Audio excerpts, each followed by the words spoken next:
The morning sun blazed through the floor-to-ceiling glass walls of the master suite, a harsh, unforgiving light that instantly shattered the protective illusion of the dark. Amara woke up with a sharp, ragged gasp, her lungs burning as if she had been pulling herself up from the deepest, suffocating trenches of the sea. Her skin, rich and dark against the blinding, pristine white of the silk sheets, was agonizingly hypersensitive, tingling with the residual heat of a midnight storm that had entirely consumed her will. She tried to shift, to pull her legs toward her chest in an instinctual defensive curl, but a crushing, heavy weight pinned her to the mattress. Jawan's thick, muscular arm was slung over her waist, his grip so fiercely possessive even in sleep that it felt like an iron shackle wrapped in velvet. She froze, her heart hammering against her ribs like a trapped bird, and looked down at the limb holding her captive. The intricate, swirling black ink of his tattoos snaked across his tan skin, a chaotic masterpiece of mythical beasts and sharp, geometric lines that seemed to pulse against her own flesh. The contrast between them was devastatingly beautiful and utterly terrifying. The air in the room was thick, smelling heavily of him, an intoxicating, dangerous blend of expensive crushed cedarwood, dark amber, and the sharp tang of the morning sea air filtering through the automated terrace doors. She was 23 years old, a young black woman who had clawed her way out of the ashes of her past, spent every penny of her inheritance to become a ghost, only to realize she had been running inside a pristine, gilded maze that this man had built for his own amusement. Jawan stirred beside her, his chest rising and falling against her shoulder. Without warning, his dark, piercing eyes snapped open, completely devoid of sleep's usual haze. He was a man in his late 20s at the absolute zenith of his ruthless power, possessing a face so symmetrically perfect it looked chiseled from dark marble by an artist obsessed with danger. He didn't say a word at first. He just watched her breathe, his gaze raking over her face, analyzing the frantic pulse vibrating in her throat.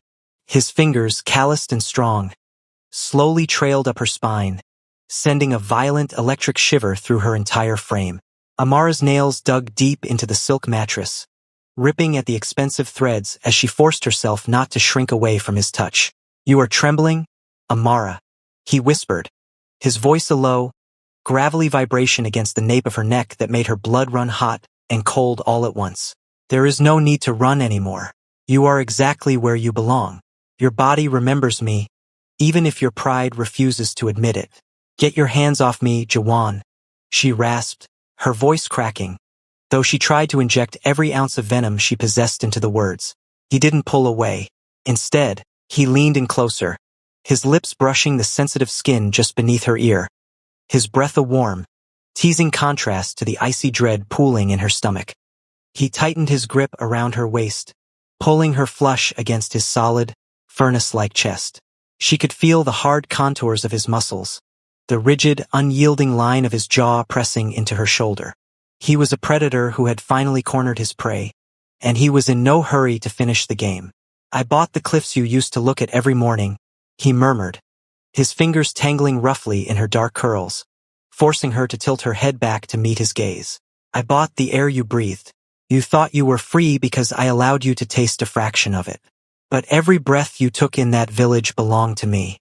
I let you play the baker's assistant because I loved the way the flour looked on your skin. But the vacation is over, my love. Welcome to your real life." Amara's breath hitched, a harsh gasp escaping her lips as she looked into his eyes. There was no mercy there, only a dark, bottomless obsession that threatened to swallow her whole. She realized then, with a sickening jolt of clarity, that anger would not save her. Defiance would only fuel his fire. If she was going to survive this panopticon, if she was ever going to break the chains of this brilliant, twisted billionaire, she had to play a different game. She had to become the monster he thought he could tame. As Amara looked into the eyes of her beautiful captor, realizing the terrifying depth of his global control, she knew she had to find a way to strike back from the inside. If you are rooting for Amara to tear this gilded cage apart and outsmart the man who owns everything, take a quick second to hit that like button, subscribe to the channel, and drop a comment below with your predictions on how she will escape. Your incredible support keeps this thrilling story moving forward. Jawan finally released her, sliding out of the bed with a fluid, lethal grace that belonged to a panther. He stood naked in the bright sunlight, completely unbothered by his vulnerability, the tattoos covering his back and shoulders writhing like living shadows as he stretched. He reached for a crisp, black silk robe, throwing it over his broad shoulders but leaving the chest open, exposing the dark ink that formed a violent crest over his heart. "Wash up," he commanded softly, not looking back as he walked toward the heavy, lacquered double doors of the suite. "Breakfast is waiting.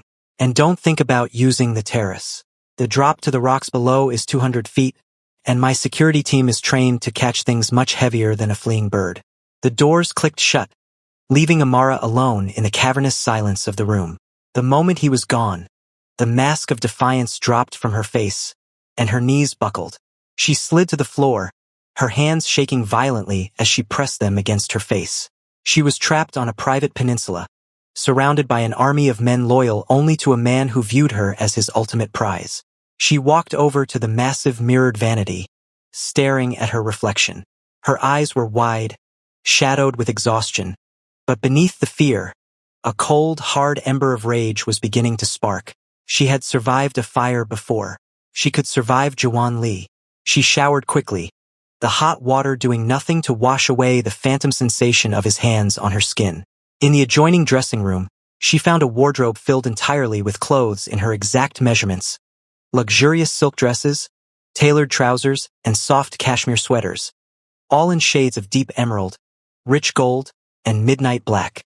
He had catalogued her preferences, her style, her very essence, turning her identity into an inventory list. She chose a simple, long-sleeved black dress that hugged her curves like a second skin, a armor of fabric to protect her from his penetrating gaze. When she stepped out of the suite, a silent, unblinking guard in a dark suit immediately gestured down the hallway. The villa was a labyrinth of architectural genius, where traditional Korean wooden beams met stark, futuristic concrete and glass. Every hallway felt like a gallery, showcasing priceless artifacts and high-tech security nodes that blinked with small, sinister red lights. The guard led her to a wide, sun-drenched terrace overlooking the churning, turquoise waters of the sea. A long glass table was laden with an extravagant spread of food, fresh tropical fruits, delicate pastries that reminded her painfully of Sonora Rossi's bakery, and traditional Korean morning dishes. Jawan sat at the head of the table, a sleek tablet in his hand, his eyes scanning financial data with the cold precision of a machine. He looked up as she approached, his gaze softening into something resembling warmth, though it did nothing to hide the dangerous edge underneath. "Sit," he said, gesturing to the chair to his right. Amara sat down, her posture rigid, her hands folded tightly in her lap to hide their trembling. She refused to look at the food. "You need to eat, Amara. You've lost weight since you left Seoul. The Italian diet didn't suit you as much as you thought," he said, setting the tablet down. "Why are you doing this, Jawan?" she asked, her voice dangerously quiet. "You have an empire. You have billions of dollars. You can have any woman in the world. Why waste your time torturing me?" He leaned forward, placing his elbows on the table, his tattooed forearms resting against the glass. His dark eyes locked onto hers with a ferocity that made her breath catch in her throat. "Because you are the only thing in this world I cannot simply buy, Amara. You are the only one who looked at my wealth, looked at my power, and chose to run. You became a riddle I had to solve. And now that I have solved you, I am never letting you go. It's not love, Jawan. It's sickness. It's a disease," she spat, her heart racing as she leaned in, matching his intensity. "Call it whatever helps you sleep at night," he whispered, his hand suddenly darting out to grip her chin, his thumb pressing firmly into her jawline, forcing her face closer to his. "But remember this, the economic ecosystem of that little Italian village you loved? It depends entirely on my whim. The old bookseller you tried to save with your pathetic little savings? If you behave, his debt vanishes. If you fight me, he spends the rest of his miserable life in a Roman prison for tax fraud he didn't commit. Your actions here have echoes, Amara. Choose wisely."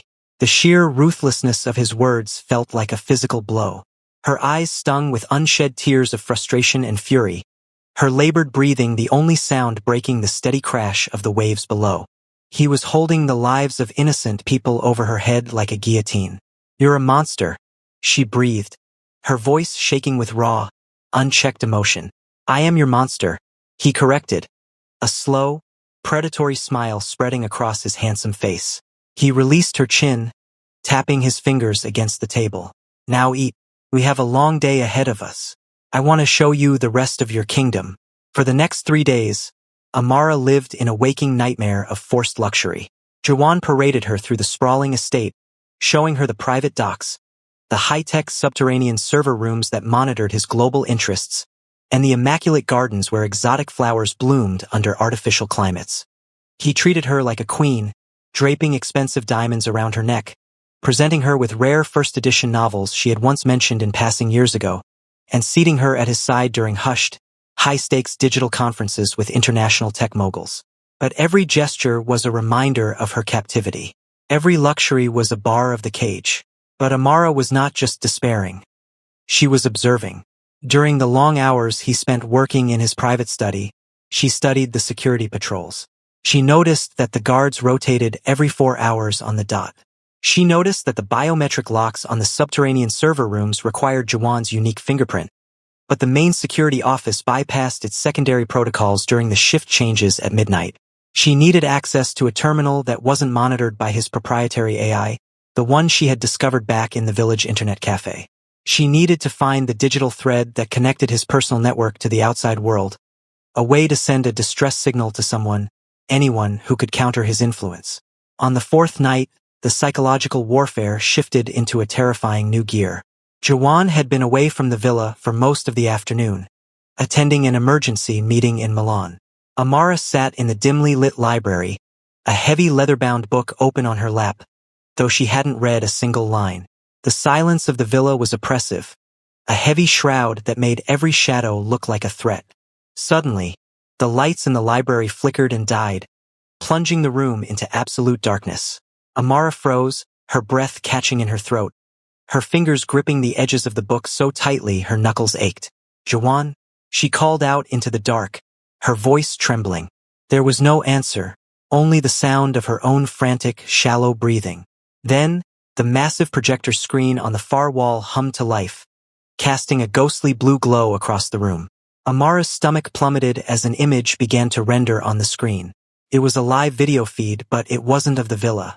It was a street view of a small, vibrant neighborhood in Atlanta, the exact neighborhood where her younger sister, Maya, lived. The camera panned closer, zooming in on a small apartment building, tracking a young black woman with a backpack walking toward the front entrance. No, Amara whispered, rising to her feet, the book thudding heavily against the floor. No, please God, no. The camera feed switched seamlessly to an interior view of a sleek, black SUV parked down the street. Inside, 2 men in dark suits sat quietly, their eyes fixed on Maya's apartment window.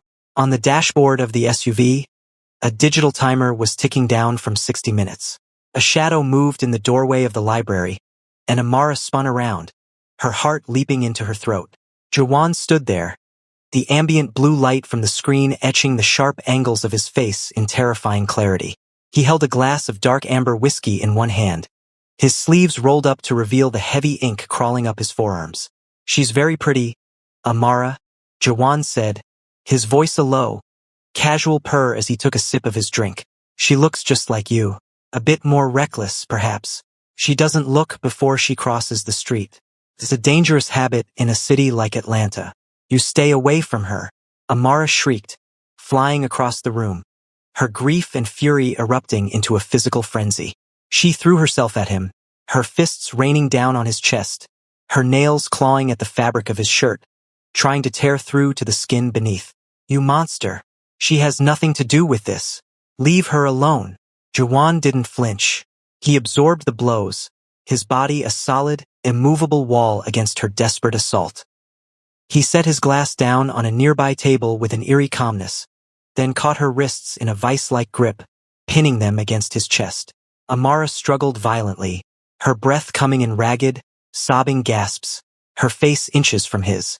The scent of his cedarwood cologne mixed with the metallic tang of fear in her mouth. I have no desire to hurt her. Amara, Jawan whispered, his dark eyes flashing with a sudden, dangerous heat that seemed to burn through the darkness. But you need to understand the absolute reality of your situation. You are trying to find a way out, I see it in your eyes every morning. You are looking at my guards, looking at my servers, planning a little rebellion. His grip tightened, his fingers pressing into her skin until she whimpered, her body trembling against his. Every time you think about escaping, every time you look at a door and wonder if you can run, that timer on the screen drops by 10 minutes, he continued, his voice dropping to a terrifying, intimate hiss against her lips. If that timer hits 0, your sister loses her student visa. She loses her apartment. She faces an investigation for a cybercrime she knows nothing about, using evidence I have already planted on her personal laptop. I won't have to touch a single hair on her head to destroy her life. Amara. I will do it with a single keystroke. Amara's strength vanished, draining out of her like water from a broken vessel. She stopped struggling, her body going completely limp in his arms, her forehead resting against his chest as hot, silent tears finally spilled over her lashes, soaking into his black shirt. She was utterly, completely broken. The panopticon wasn't just around her. It was a noose around everyone she had ever loved.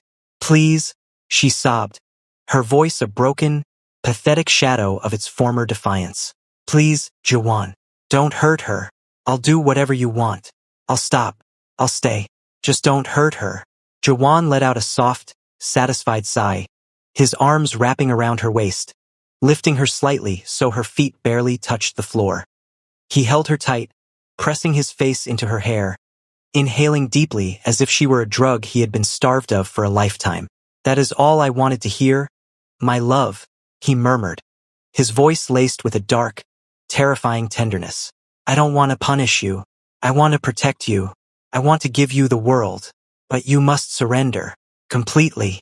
No more secrets. No more hidden daggers in your mind. He lifted her effortlessly, carrying her out of the dark library and back toward the master suite. Amara didn't fight him. She couldn't. The images of her sister tracked by his invisible wolves burned in her mind, paralyzing her soul. When he laid her down on the massive silk bed, the room was bathed in the soft, amber glow of the setting moon. Jawan hovered over her, his large, tattooed hands framing her tear-stained face, his dark eyes devouring her vulnerability. He kissed her forehead, a gentle, lingering pressure that felt like a brand, then moved down to her eyelids, wiping away the tears with his lips. You are mine, Amara, he growled against her skin, his hands sliding down to grip her throat gently, just enough to make her feel the absolute power he held over her breath. Say it. Let me hear the truth.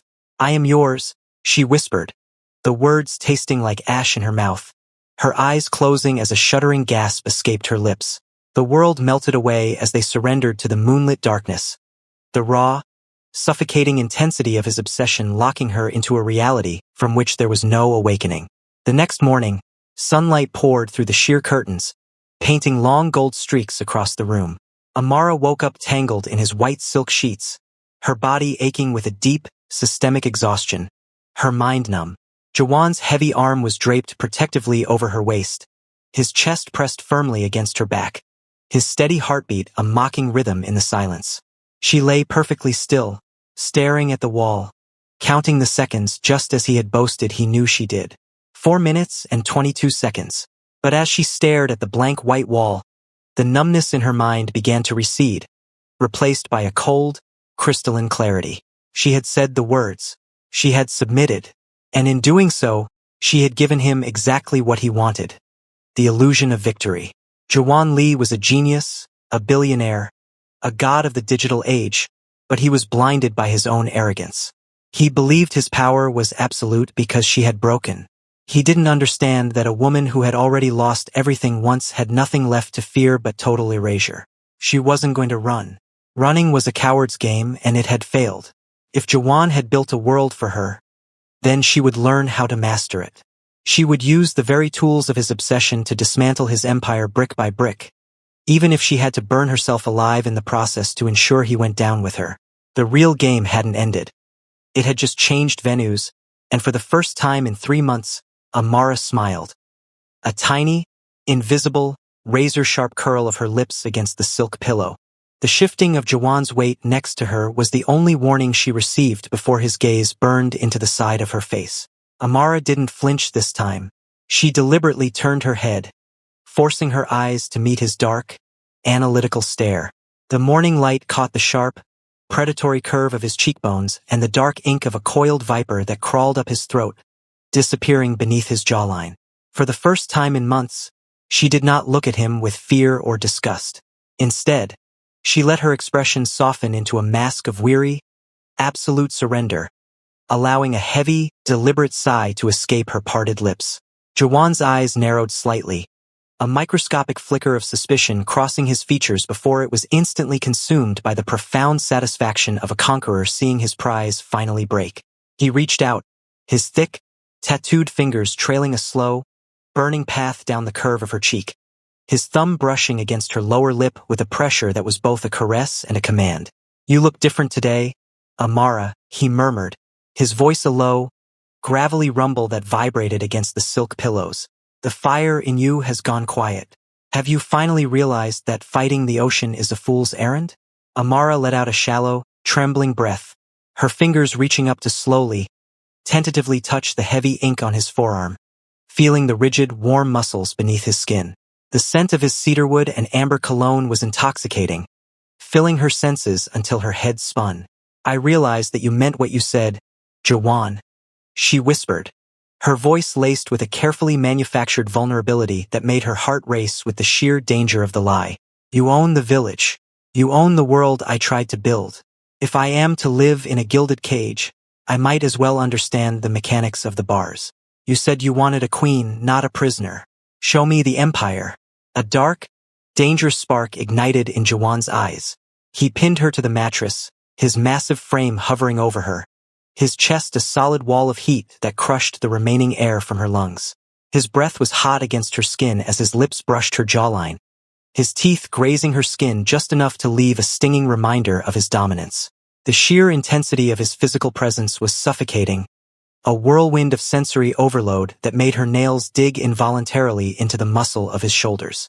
"If this is a game, Amara," he growled against her neck, his hands gripping her wrists and pinning them above her head with effortless, terrifying strength. "I will break you completely. But if you are finally waking up to reality, I will give you everything you ever dreamed of." "I'm done running, Jawan," she gasped out, her labored breathing matching his own as she looked up into his striking, ruthless face. "There is nowhere left to hide from a god." The raw, suffocating tension between them snapped, the boundaries of captor and prisoner blurring into a turbulent, desperate storm of hunger.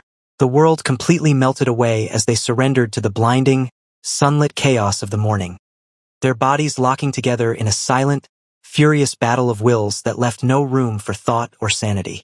When the world finally realigned, the afternoon sun was casting long, heavy shadows across the marble floors of the suite. Amara lay tangled in the disarray of the white silk sheets, her body aching with a profound, bone-deep exhaustion, while Jawan stood by the massive glass windows, already dressed in a tailored, charcoal-gray suit that hid the sprawling ink on his torso but left the tattoos on his hands and throat fully exposed. He was staring out at the sea, a sleek, encrypted satellite phone pressed to his ear, barking sharp, cold orders in rapid-fire Korean to his executives in Seoul. Amara slowly sat up, pulling the silk sheet tightly around her chest, her mind working with a cold, terrifying precision. He believed her. The trap had been set. If you are absolutely gripped by Amara's dangerous psychological game and want to see if she can truly dismantle Jawan's multi-billion-dollar empire from the inside out, make sure to smash that like button, subscribe to the channel right now, leave a comment with your thoughts on her survival, and share this video with everyone you know. Your phenomenal support keeps this epic story alive. Jawan ended the call, sliding the phone into his pocket as he turned to look at her, a look of profound, possessive pride written across his face. He walked back to the bed, kneeling on the edge to press a firm, lingering kiss to her lips, his fingers tangling in her dark curls. "I have a briefing with my global security directors in 20 minutes, he said, his voice returning to its calm, CEO cadence. "You asked to see the empire, Amara. Put on something beautiful. You are sitting at my right hand today."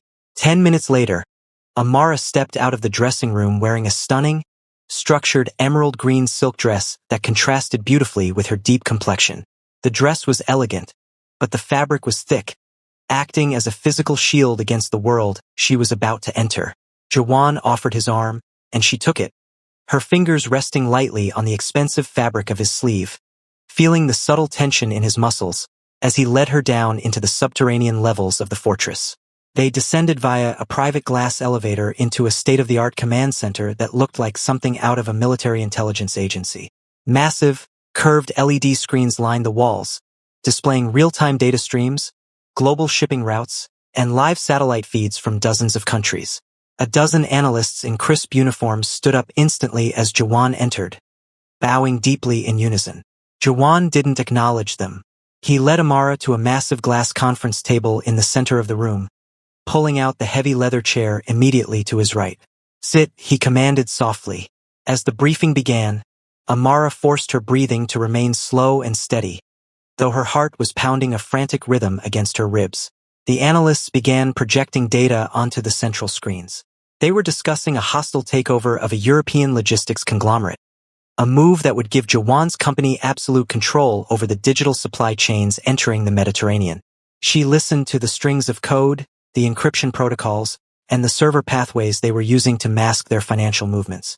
To anyone else, it was high-level corporate jargon. But Amara had been a brilliant cybersecurity analyst before Jawan had ruined her life. She recognized the architecture of his proprietary system.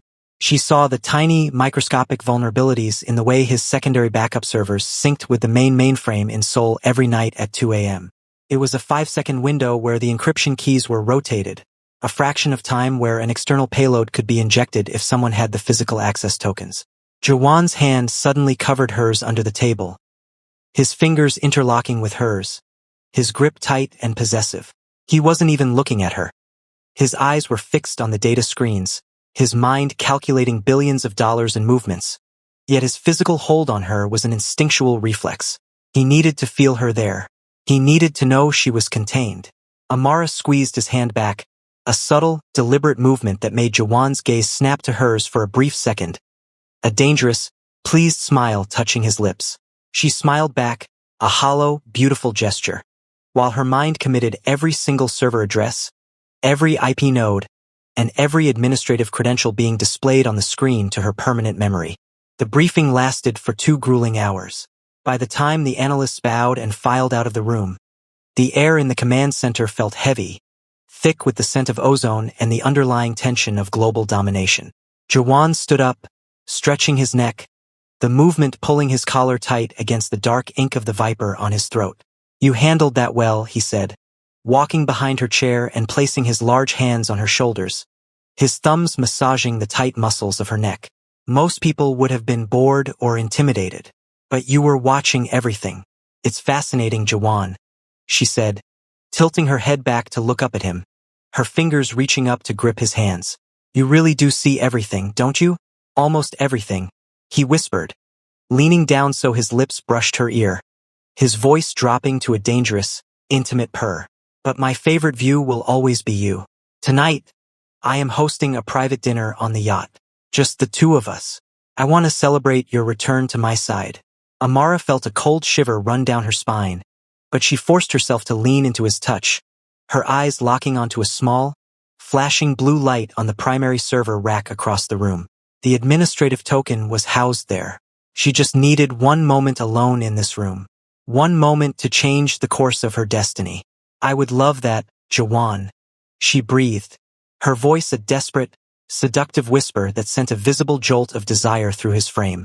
"Let me go change into something more appropriate for the sea." Jawan released her slowly, his eyes burning with a dark, heavy hunger that told her she had played her cards perfectly. "Go," he said softly. "I will meet you at the docks in an hour. Don't keep me waiting, Amara. You know how impatient I get when it comes to what is mine." Amara hurried up the stairs, her breath shallow and uneven as she entered the massive master suite. Her mind was a chaotic storm of numbers, network paths, and the terrifying image of her sister Maya on that surveillance screen. She had less than an hour before she had to meet Jawan at the docks. Walking into the expansive walk-in closet, her fingers trembled as they skimmed past row after row of designer dresses curated specifically to trap her identity. She chose a liquid gold silk slip dress with a dangerously low, open back. It was a calculated weapon. If she wanted to blind a man as hyper-observant as Jawan, She needed to use his own consuming obsession against him.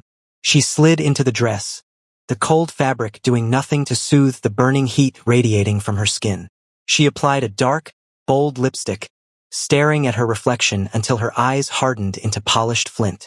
She wasn't just a victim anymore. She was an infiltrator learning to walk through walls. When she stepped onto the private dock, the night air hit her with a violent chill, carrying the thick, briny scent of the open sea mixed with the expensive fuel of the massive, sleek black megayacht moored at the pier. Jawan was standing near the boarding ramp, a vision of dark, dangerous sophistication. He had discarded his suit jacket, his white linen shirt unbuttoned halfway down his chest, revealing the jagged edges of a dark phoenix tattoo that crawled up toward his collarbone. The moonlight caught the sharp, aristocratic lines of his profile as he turned to watch her approach. His gaze instantly locked onto her, heavy and unblinking, tracking the sway of her hips and the bare expanse of her back exposed to the wind. The sheer, predatory hunger in his eyes made her lungs seize, her heart hammering violently against her ribs. "You look breathtaking, Amara," he murmured, his voice a low, velvety rasp that was barely audible over the steady lap of the waves against the hull. He stepped forward, his massive, warm hand instantly finding the small of her bare back. The contact was electric, a sudden, burning brand against her skin that made her shoulders tense. He pulled her flush against his body, his other hand coming up to cup her jaw, his tattooed fingers digging slightly into her skin to force her to look up at him. "I can feel your heart racing. Are you still afraid of me? Or is your body finally admitting what we both already know?" "I'm just cold, Jawan," she lied, her voice a breathless, strained whisper as she forced herself to look directly into his dark, bottomless eyes, refusing to shrink back. "Then let me warm you," he whispered, his lips brushing over hers in a brief, punishing kiss that tasted of dark wine and possessive certainty. He guided her onto the yacht, the massive vessel instantly slipping away from the dock and into the pitch-black abyss of the Mediterranean. The dinner inside the yacht's private cabin was an exercise in pure psychological torment. Every dish served by the silent, ghost-like staff was a terrifying reminder of how deeply Jawan had integrated himself into her life. He sat incredibly close to her, his heavy, tattooed arm draped over the back of her chair, his fingers occasionally brushing against her bare shoulder, sending involuntary tremors through her frame. He spoke softly, detailing how he had systematically dismantled the security firm she had tried to hire in Berlin, explaining with a chilling, detached amusement how easy it had been to buy out the entire data center just to get a copy of her encrypted digital footprint. As Amara sat in the suffocating luxury of the yacht, listening to the man who had bought the very world out from under her feet, the sheer magnitude of her fight became terrifyingly real. If you are desperately screaming for Amara to turn the tables on this brilliant, terrifying billionaire and reclaim her freedom before she is swallowed whole by his darkness, drop a massive like on this video right now. Make sure you are subscribed to the channel with notifications turned on, and leave a comment below telling us if you think she can survive this dangerous game. Your incredible energy is what keeps this battle of wits firing at absolute max capacity. Jawan watched her closely, his dark eyes never leaving her face as he reached for his wine glass, the elaborate ink on his hand shifting with every movement. "You are very quiet tonight, Amara. Usually, by now, you would have thrown something at me or called me a monster at least 3 times. I miss the fire. Maybe I'm just realizing that the fire didn't keep me warm," she said, her voice dropping to a low, calculated purr as she leaned into his space, her eyes dropping to his lips before rising back to meet his gaze. "You wanted me to stop fighting. I'm stopping. But don't expect me to be a silent doll, Jawan. If I am to be your queen, I want to know exactly what kind of throne we are sitting on." Jawan's breath hitched, a harsh, ragged gasp escaping his throat as her words struck him like a physical blow. The absolute control he prided himself on fractured for a split second, replaced by a raw, desperate vulnerability that flared in his eyes. He set his glass down so hard the stem nearly snapped, his large hands reaching out to grab her by the waist, lifting her effortlessly from her chair and pulling her onto his lap. His face buried into the crook of her neck, his sharp jaw pressing painfully against her collarbone as his chest heaved against hers. "You have no idea what you do to me," he growled, his voice a broken, guttural whisper that vibrated through her entire body. "I would burn the entire world to the ground just to keep you in this room. I would ruin every life connected to yours if it meant I was the only person left for you to look at. Don't play with me, Amara. If this is a lie, I will make you regret the day you were born. Amara's fingers tangled into his thick, dark hair, her nails digging into his scalp with a frantic, desperate intensity that was half faked and half fueled by the sheer, terrifying adrenaline of the moment. Then don't give me a reason to lie, she whispered against his lips, her heart racing so fast it felt like an explosion in her chest. The psychological dam broke entirely, the toxic blend of obsession, danger, and calculated surrender erupting into a furious, breathless collision of their bodies. Jawan stood up, lifting her effortlessly against the wood-paneled wall of the cabin, his tattooed arms an inescapable vice around her thighs as his lips crashed onto hers with a possessive fury that threatened to steal the very air from her lungs. The world completely melted away as they surrendered to the dark, churning chaos of the open sea, the boundaries of hatred and desire tearing apart in the moonlit shadows of the cabin. Hours later, the deep quiet of the late-night hours settled over the villa's master suite. Amara woke up with a start, her breath catching in her throat as she realized they had returned to land while she was drifting in exhaustion.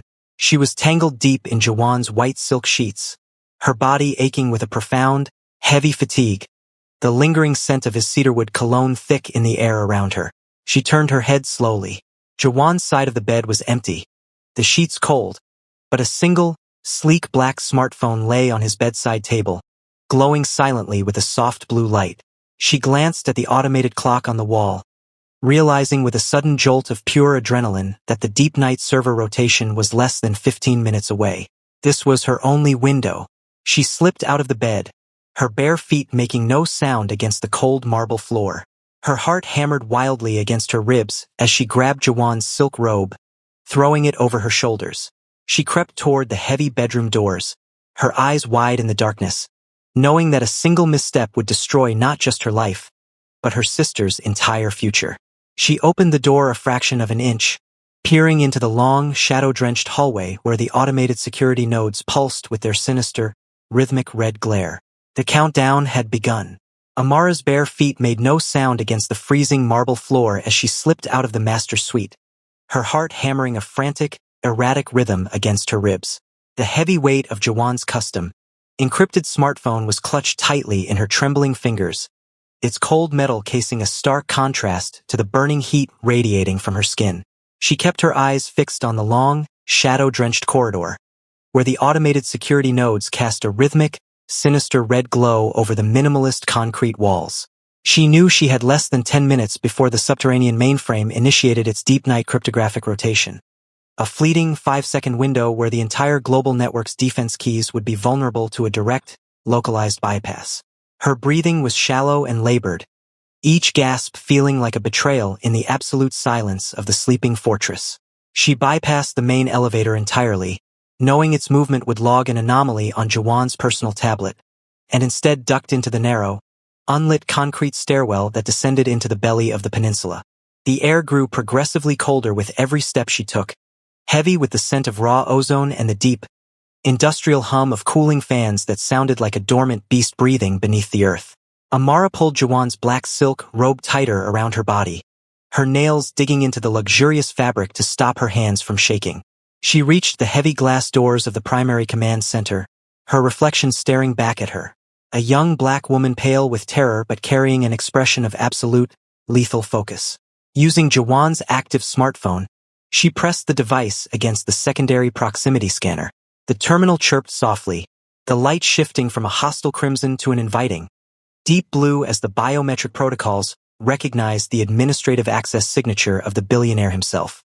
The doors slid open with a pneumatic hiss, and she slipped inside, the vast, empty room echoing with the frantic, echoing cadence of her own racing heartbeat. She flew across the room toward the primary server rack, her eyes wide as she watched the digital countdown on the central LED console. 60 seconds remained until the 2 a.m. rotation. Her fingers, slick with a cold sweat, darted across the glowing touch interface, plugging the smartphone directly into the hardware diagnostic port. The screen immediately flared to life, illuminating her face in a harsh, stark azure light as thousands of lines of encrypted proprietary code began to scroll past at blinding speed. This was her one shot to upload the localized script she had painstakingly constructed from memory. A digital dead man's switch that would permanently scrub Maya's identity from Jawan's surveillance web and establish an encrypted beacon to a decentralized security network outside his sphere of influence. As Amara stared at the flashing countdown timer on the screen, knowing that a single second's delay would alert Jawan's global security grid and seal her doom forever, the sheer, paralyzing stakes of her rebellion became overwhelmingly real. If you are holding your breath right now, desperate to see Amara successfully execute this high-stakes digital heist and finally outsmart the man who controls her entire existence, take a brief moment to slam that like button, subscribe to the channel with all notifications turned on, drop a comment with your absolute wildest theories for what happens next, and share this video across all your platforms. Your incredible loyalty and support are the absolute fuel that keeps this intense saga burning bright. The countdown hit 10 seconds.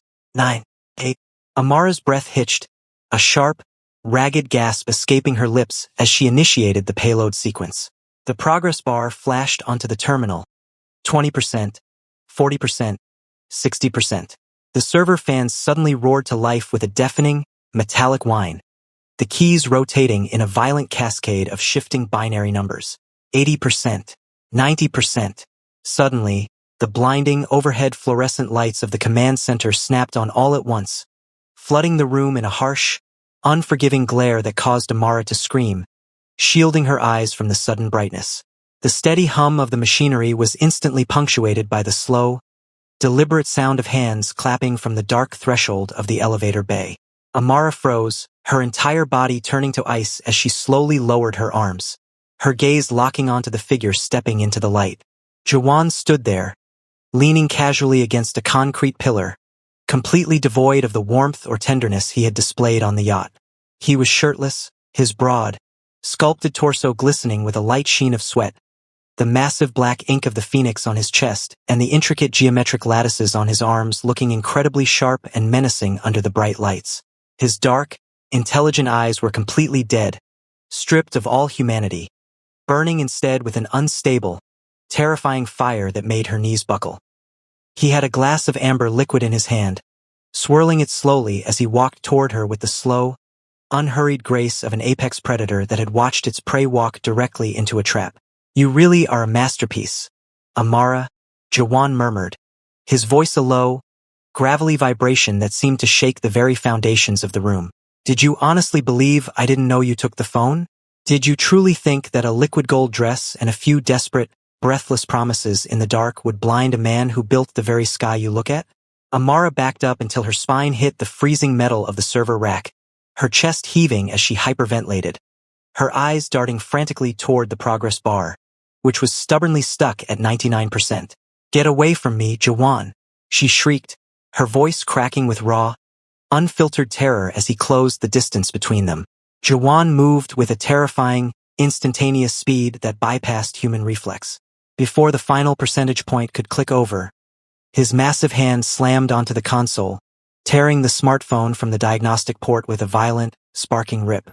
He dropped the device, letting it shatter against the floor, and in the same fluid motion, his large, tattooed hand wrapped around the front of her silk robe, lifting her completely off her feet and pinning her brutally against the metal rack.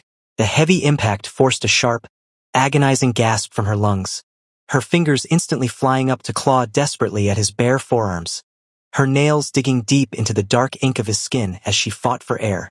"Look at me," he growled, his face inches from hers, his hot, alcohol-laced breath brushing against her lips in a twisted imitation of a kiss. The vipers on his throat seemed to pulse with the raging torrent of his blood. "You used your body, Amara. You used the one thing you knew I worshipped to try and destroy me. You laid in my arms, let me feel the rhythm of your heart, and all the while you were calculating server nodes. The sheer, exquisite malice of it makes me want to tear this entire fortress apart just to see what else you are hiding inside that beautiful, fractured mind. I hate you," she sobbed out, her tears finally spilling over, hot and fast, running down her dark cheeks as she glared at him with a defiance that refused to die even under his crushing weight. "I will always hate you. You can lock me in 1,000 cages. You can track every breath I take.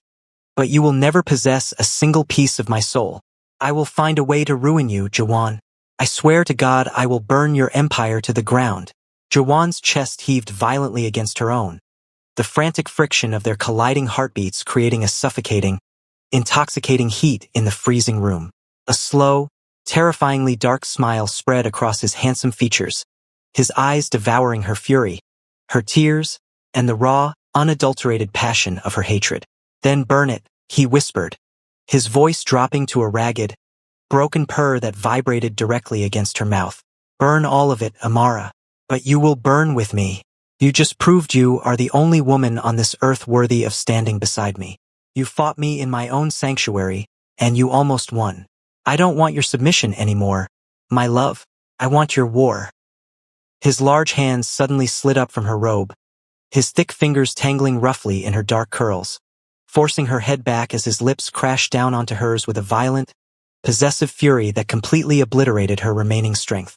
The toxic, suffocating blend of hatred, adrenaline, and unchecked, obsessive desire erupted between them like a nuclear strike. Amara's protests were instantly swallowed by the desperate, frantic collision of their bodies, her fingers gripping the muscle of his shoulders as the freezing subterranean room entirely dissolved into a tempest of blinding, chaotic darkness. The next morning, the bright Italian sun filtered through the high-security reinforced glass windows of the master suite, casting a tranquil, mocking warmth over the room. Amara woke up slowly, her body aching with a profound, systemic exhaustion that felt as though it had settled deep into her bones. She was tangled deep within the pristine white silk sheets, her skin still tingling with the memory of the midnight storm. She turned her head with a stiff, painful effort. Her wrists were slightly chafed and red, a physical testament to the intensity of the night before. Jawan was sitting calmly at the foot of the bed, already fully dressed in a pristine, white tailored shirt, his sleeves rolled up neatly to reveal the sharp edges of the dark ink on his forearms. He was adjusting a silver cufflink, his expression perfectly serene, looking completely like the billionaire CEO the public feared and admired. He looked over his shoulder at her, a look of unsettling, victorious calm in his eyes. "Good morning, my love," he said softly, his voice smooth and entirely devoid of the previous night's rage. "You'll be happy to know that your little script actually succeeded before I pulled the phone. Maya's digital footprint has been completely encrypted and moved to a secure, offshore server network that even my mainframes will take months to decrypt. She is perfectly safe, just as you wanted." Amara sat up slowly, pulling the sheet over her chest, staring at him in utter disbelief and suspicion. You let it finish? Why?" Jawan stood up, walking over to the side of the bed and kneeling down so he was at eye level with her. He reached out, his fingers gently brushing a stray curl away from her face, his touch terrifyingly tender.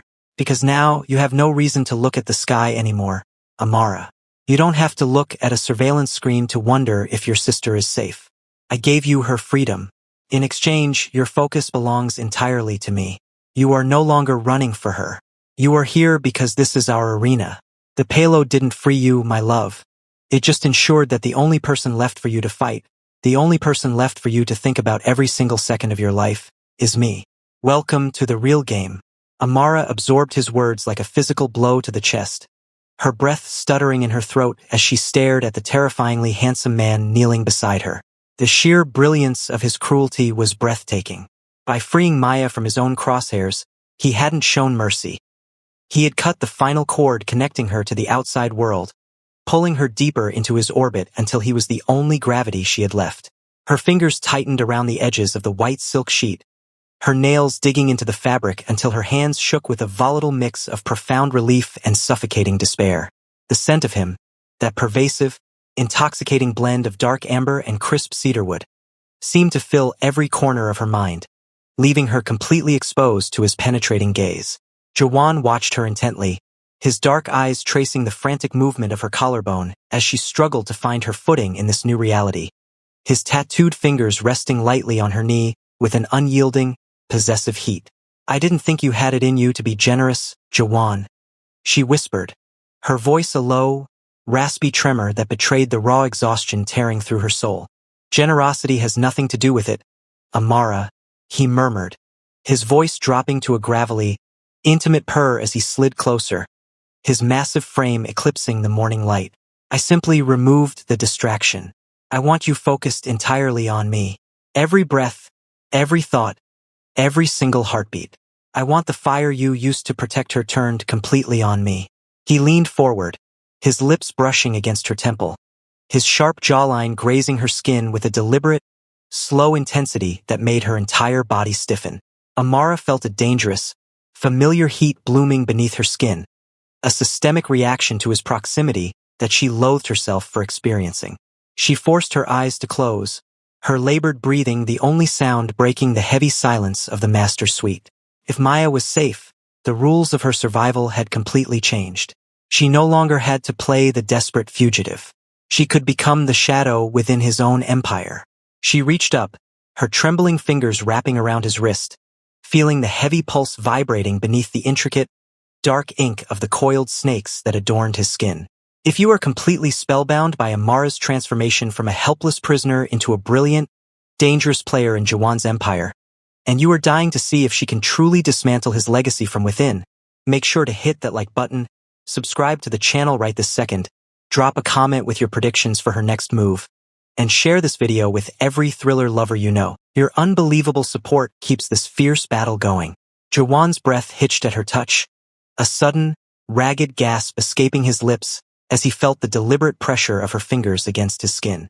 The cold, calculated mask of the billionaire CEO instantly shattered, replaced by a raw, hungry desperation that burned fiercely in his dark eyes.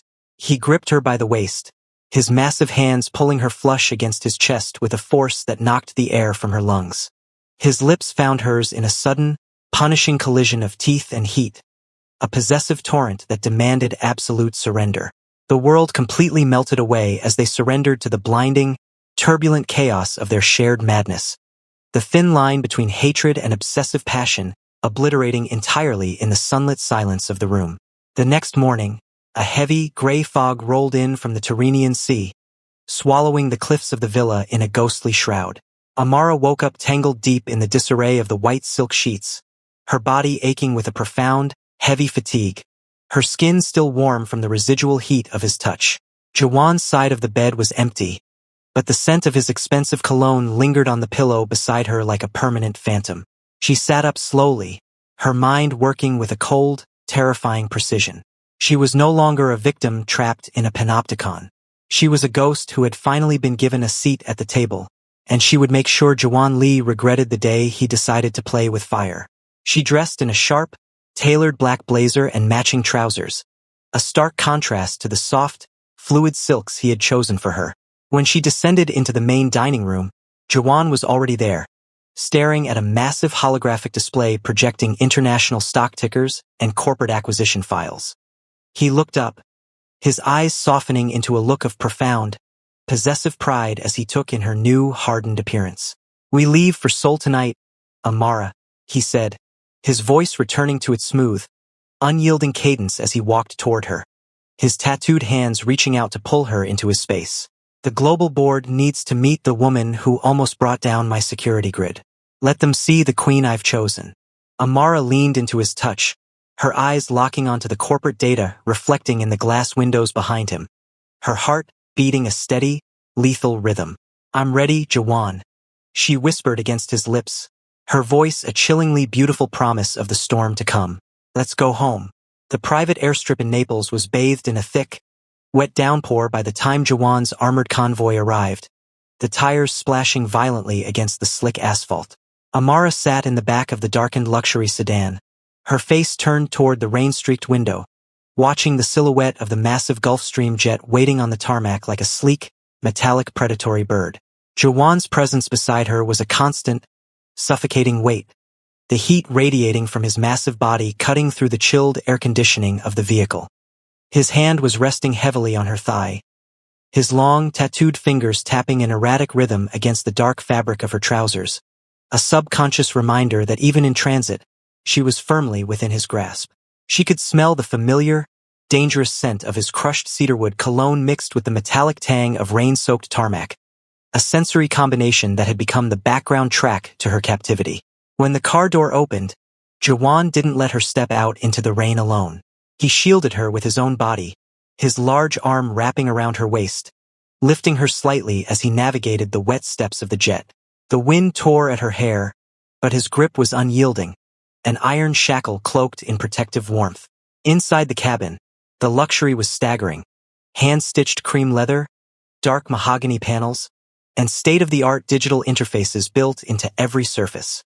The jet roared to life, lifting off into the dark, turbulent sky, climbing rapidly above the storm until the Italian coastline vanished into a memory beneath the clouds. Jawan poured 2 glasses of deep crimson wine, handing one to her before settling into the wide leather seat directly opposite hers. He had unbuttoned his collar, the dark ink of the coiled viper on his throat pulsing as he spoke. "We arrive in Seoul in 11 hours. Amara," he said, his dark eyes locking onto hers with an intensity that made her chest tighten. "The corporate board thinks I'm bringing home a liability. They don't know that I'm bringing home the only person who can see the cracks in my wall.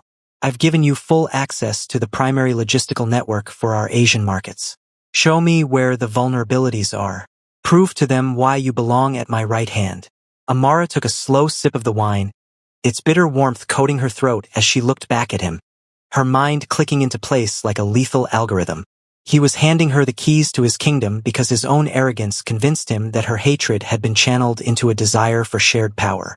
She leaned across the small table, her gaze tracking the intricate lines of the dark phoenix tattoo emerging from his collar, her heart beating a steady, cold rhythm. "I'll find every single leak, Jawan," she whispered, her voice a chillingly beautiful promise.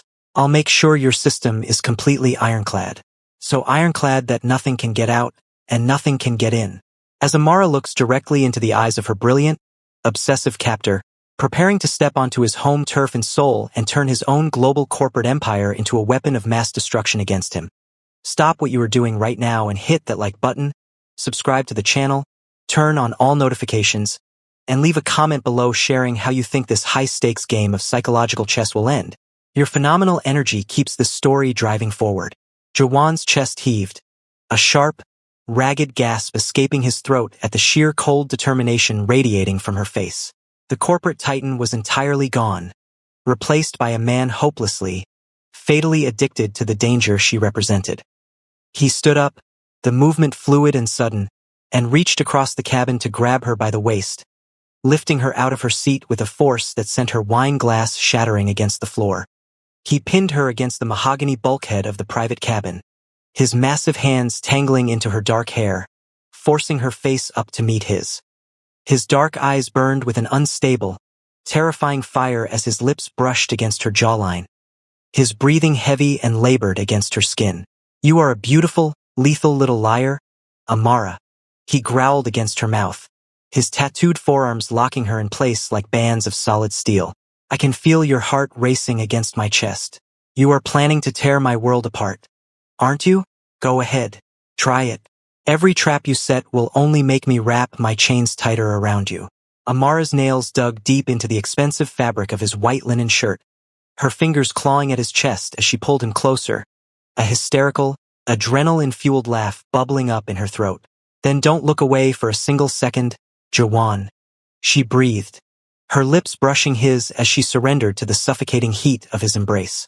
The world completely melted away as they surrendered to the dark, turbulent chaos of the high-altitude night, the boundaries of hatred and desire tearing apart completely in the moonlit shadows of the flying fortress. The next morning, blindingly bright sunlight poured through the panoramic glass windows of Jawan's private penthouse in the heart of Gangnam, Seoul.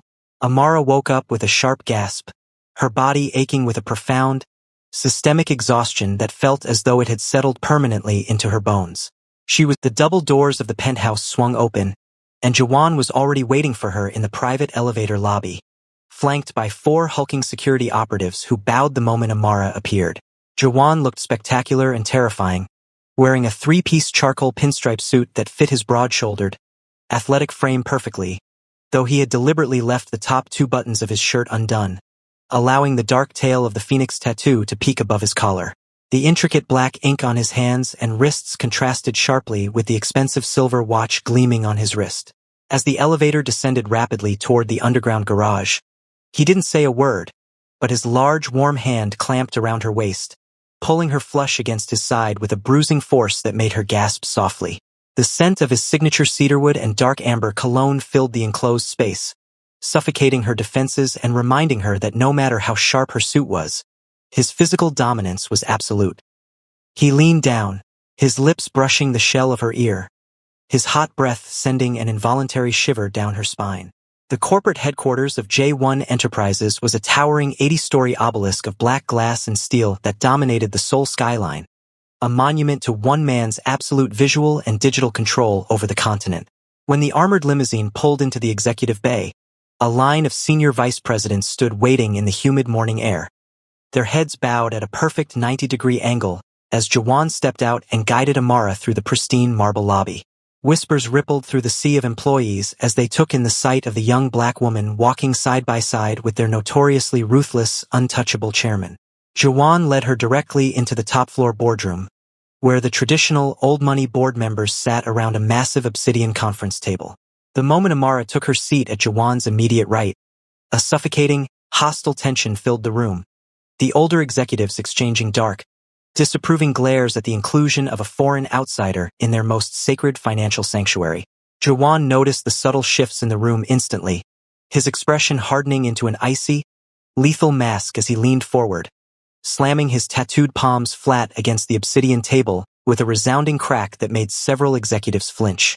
If you are completely electrified by Amara's fearless entry into the dangerous corporate den of Seoul and want to watch her tear Jawan's legacy apart from the high-stakes boardroom to the digital underworld, take a single second right now to smash that like button, subscribe to the channel with notifications turned on, drop a comment with your absolute best theories on how she will execute her revenge, and share this video with everyone you know.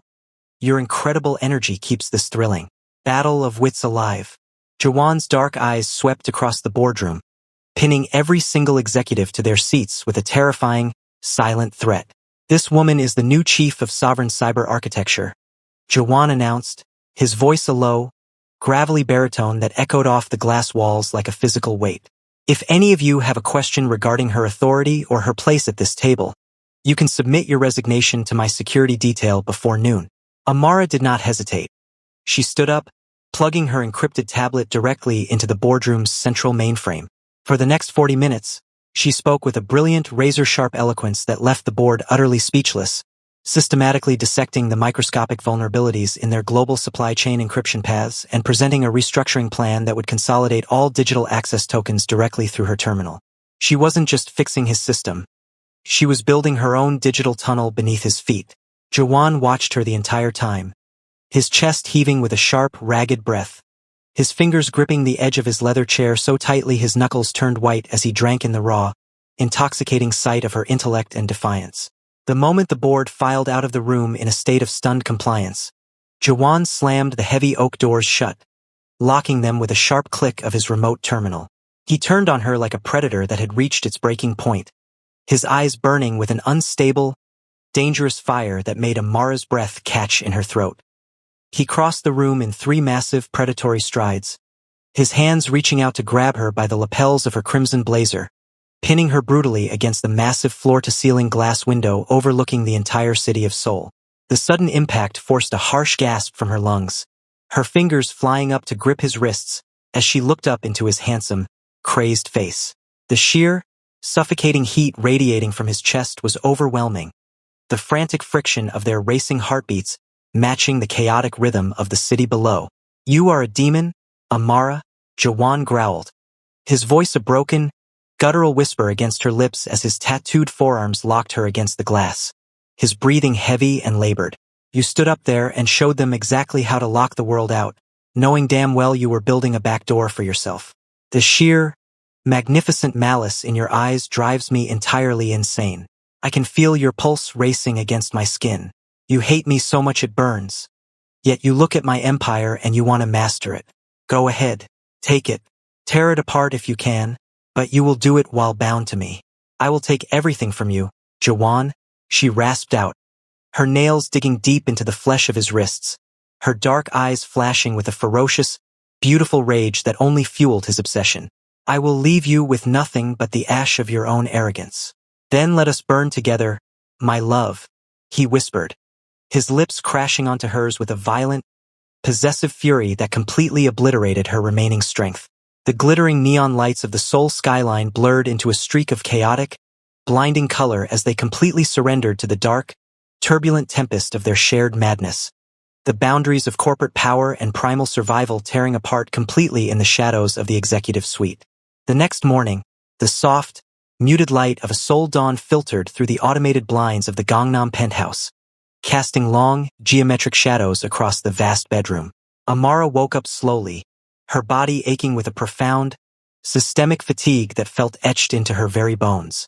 She was tangled deep within Jawan's heavy charcoal silk sheets, the lingering, dominant scent of his cedarwood and amber cologne thick in the air around her. She turned her head with a stiff, painful effort, her wrists still slightly raw and tender against the fabric. Jawan's side of the bed was empty, the sheets cold, but a brand new, customized administrative access keycard sat resting on the obsidian nightstand beside her. Gleaming silently in the early light, Amara stared at the plastic card, her fingers slowly reaching out to clutch it tightly against her palm as a cold, crystalline smile touched her lips. She had survived the boardroom, she had survived his fury, and now, the keys to the digital kingdom were resting in the palm of her hand.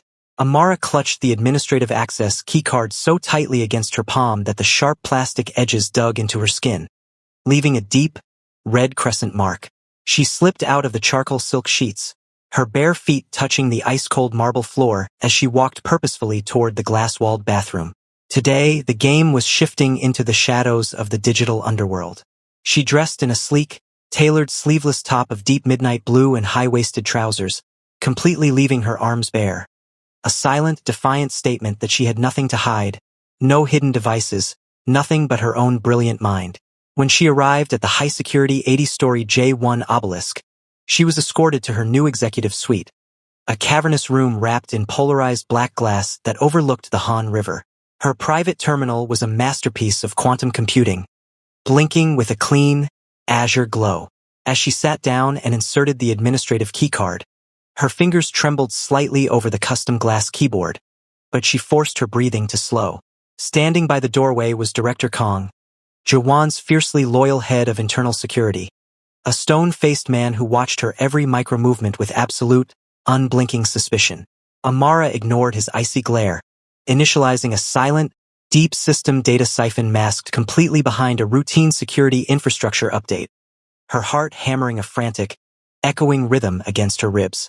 Hours passed in a blur of scrolling binary code and flashing encryption matrices as Amara methodically laid the digital explosives beneath the foundations of Jawan's empire. She was so deeply immersed in the rhythmic hum of the servers that she didn't hear the pneumatic hiss of her office doors sliding open. Suddenly, the unmistakable, heavy scent of crushed cedarwood, dark amber, and a faint hint of expensive tobacco filled the air, instantly suffocating the room's cool oxygen. Amara froze, her breath catching sharply in her throat as a massive shadow fell over her terminal. Jawan stood directly behind her chair, his pinstripe suit jacket discarded, his white linen shirt sleeves rolled tightly up to his elbows to reveal the magnificent, twisting black ink of the mythical Leviathan that coiled around his forearms. He leaned down slowly, his broad chest pressing firmly against the back of her chair, his hot breath brushing the sensitive skin of her neck as his dark, piercing eyes scanned the lines of code reflecting in her gaze. "You are working exceptionally hard today, my love," Jawan murmured, his voice a low, gravelly vibration that sent a violent, electric shiver straight down her spine. "Director Kong tells me you haven't looked up from this screen in 4 hours. Are you truly trying to fix my global network? Or are you just looking for another window to run through? If you are completely hooked on this psychological warfare and want to see if Amara can successfully outsmart Jawan before his shadow security team uncovers her hidden data siphon, make sure to like this video, subscribe to the channel right now, leave a comment with your predictions, and share this with your friends. Your incredible engagement keeps this lethal game of chess alive." Amara spun her chair around abruptly, forcing herself to face the handsome predator, her dark eyes flashing with a ferocious, beautiful defiance that made her chest heave against her silk top. "I told you I'm done running, Jawan," she rasped out, her voice a breathless, strained whisper as she looked up into his symmetrically perfect, ruthless face. "I am doing exactly what you asked. I am mastering your empire. If you don't trust the asset you brought into your house, then lock me back in the cage."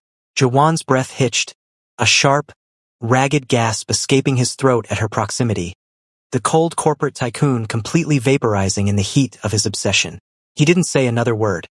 Instead, he moved with a terrifying, instantaneous speed, his massive, tattooed hands gripping the armrests of her chair and pinning her completely into the leather seat.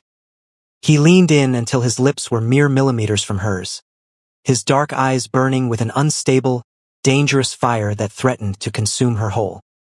His fingers slowly slid from the chair to her bare shoulders, his callous thumbs tracing her collarbone with a bruising, desperate intensity that made her nails dig deep into the fabric of his tailored trousers. "I don't trust anyone in this world, Amara," he growled against her mouth, his labored breathing matching the chaotic, frantic rhythm of her own racing heart. "But I am utterly, hopelessly addicted to the way you look at me when you are trying to destroy me. Go ahead and build your traps. The closer you think you are to breaking free, the tighter I will wrap my arms around your soul until there is nothing left of you but me. I will tear your world apart, Jawan," she whispered desperately, her hands flying up to grip his wrists, her fingers tangling in the dark ink of the vipers on his skin as she pulled him closer, the intoxicating fusion of hatred and unadulterated passion blurring her senses. "Then take everything," he whispered back, his lips crashing onto hers with a violent, possessive fury that completely obliterated her remaining defenses. The massive digital screens of her terminal blurred into a kaleidoscope of brilliant blue light as they completely surrendered to the dark, turbulent tempest of their shared madness, the boundaries of power and survival tearing apart entirely in the locked shadows of the executive suite. The next morning, the soft, muted gray light of a Seoul monsoon filtered through the automated blinds of the Gangnam penthouse, casting long, heavy shadows across the vast bedroom. Amara woke up slowly, her body aching with a profound, systemic fatigue that felt permanently etched into her bones. She was tangled deep within Jawan's heavy charcoal silk sheets, her skin still tingling with the residual heat of a midnight storm that had left her completely exhausted. She turned her head with a stiff effort, her wrists still slightly raw and tender. Jawan's side of the bed was empty, the sheets cold, but a single encrypted hard drive sat resting on the obsidian nightstand beside her, accompanied by a small glass of water. Amara stared at the drive, her fingers trembling as she reached out to clutch it tightly against her chest, a cold, crystalline smile touching her lips. The data siphon had finished. The virus was inside his bloodstream, and the countdown to his destruction had officially begun. Amara stood in the center of the dark penthouse, the furious rhythm of the Seoul monsoon slamming against the glass like 1,000 shattering mirrors. In her trembling, cold fingers, she held the encrypted drive, her heart leaping into her throat as she pushed it into the penthouse's master control terminal. A single keystroke was all it took. The administrative access keycard Jawan had left her bypass the final firewall, and instantly, the glowing blue interfaces of the room fractured into a chaotic, bleeding crimson. Across the globe, the digital arteries of J1 Enterprises began to collapse, data siphoning out into the void, billions of dollars evaporating into thin air with every frantic tick of the clock. Amara's breathing was harsh and labored, a sharp gasp escaping her lips as she watched the empire that had caged her melt into digital ash. She had done it. She had ruined the untouchable Titan. A sudden, heavy draft of cold air cut through the room, carrying the thick, suffocating scent of crushed cedarwood, dark amber, and rain-soaked ozone. Amara spun around, her nails digging into the edge of the glass console, as her gaze locked onto the shadow stepping out of the private elevator. Jawan stood there in the flashing red emergency lights, the pinstripe suit jacket completely gone, his white linen shirt hanging wide open to reveal the massive black phoenix on his chest and the vipers on his throat writhing under the crimson glow. He didn't look angry. He looked entirely transfixed, his dark, intelligent eyes drinking in the sight of her standing in the wreckage of his life's work. He walked toward her with a slow, hypnotic grace, unhurried by the alarms blaring through the automated speakers. "You actually did it, Amara," he whispered, his voice a low, gravelly rumble that vibrated through the floorboards straight into her core. "You didn't just look for a backdoor. You set fire to the entire house. It's over, Jawan," she rasped out, her voice a breathless, defiant sob as she backed up against the flashing terminal, her chest heaving violently against her tailored top. "I destroyed your sanctuary. I took your throne. You have nothing left. Jawan closed the distance between them in a single predatory stride, his massive, tattooed hands darting out to grip her by the waist, pinning her brutally against the console. The heavy impact forced a ragged gasp from her lungs, but before she could scream, his face was inches from hers, his hot, fast breath brushing against her lips. A dark, terrifyingly beautiful smile spread across his handsome face, his eyes burning with an unstable, rapturous fire that made her knees buckle completely. If this mind-bending, devastatingly intense conclusion to Amara and Jawan's toxic war of wits has left you completely breathless and craving more cinematic storytelling, take a brief second right now to smash that like button, subscribe to the channel with all notifications turned on, leave a comment with your absolute favorite moment, and share this masterpiece with everyone you know. Your incredible devotion is what keeps our creative fire burning. You think I care about the money, Amara? Jawan growled against her mouth, his labored breathing matching the chaotic, frantic pounding of her own racing heart. His fingers dug deep into her skin, his tattoos rough against her bare arms, as he pulled her so close she could feel the violent heat radiating from his chest. You used every ounce of your magnificent, brilliant mind to ruin me. For weeks, every single thought in your head, every beat of your heart, every breath you took was dedicated entirely to me. I didn't lose an empire, my love. I finally bought your absolute focus. You burned my world down just to prove you could stand in the ashes with me. Amara's fingers flew up to grip his wrists, her nails clawing into the dark ink of the Leviathan on his forearms as a hysterical, breathless laugh slipped past her lips, her tears mixing with the sweat on his skin. You are insane, she whispered desperately, even as her body involuntarily leaned into his crushing weight. The toxic, intoxicating fusion of deep-seated hatred and unchecked, primitive passion completely paralyzing her will. I am insane for you, he whispered back, his lips crashing onto hers with a violent, possessive fury that stole the remaining air from her lungs. The alarms of the collapsing digital kingdom faded into a distant, meaningless murmur as they completely surrendered to the dark, turbulent tempest of the storm, the boundaries of victory and defeat tearing apart entirely in the crimson shadows of the penthouse. The next morning, the violent monsoon had cleared, leaving behind a heavy, mesmerizing golden fog that clung to the skyscrapers of Seoul like a dream. Inside the silent penthouse, the emergency lights were dead, the computer screens blank and dark. Amara woke up slowly, her body aching with a profound, systemic fatigue that felt permanently etched into her bones, her skin still tingling with the residual heat of the midnight cataclysm. She was tangled deep within the heavy, disheveled charcoal silk sheets, the dominant scent of his cedarwood cologne thick in the quiet air. She turned her head slowly, her wrists still slightly raw and tender. Jawan's heavy, tattooed arm was draped protectively and unyieldingly over her waist, his massive chest pressed firmly against her bare back, his steady, calm heartbeat a rhythmic thrum against her spine.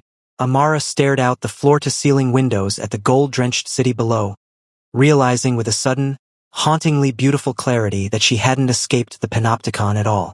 She had destroyed his world, yet here she lay, locked securely in his arms in the middle of the ruins. The cage hadn't broken. It had simply expanded to encompass them both for eternity, a gilded prison of their own mutual, magnificent destruction. She closed her eyes, letting out a soft, shuddering sigh, and for the first time, she didn't try to pull away from his touch.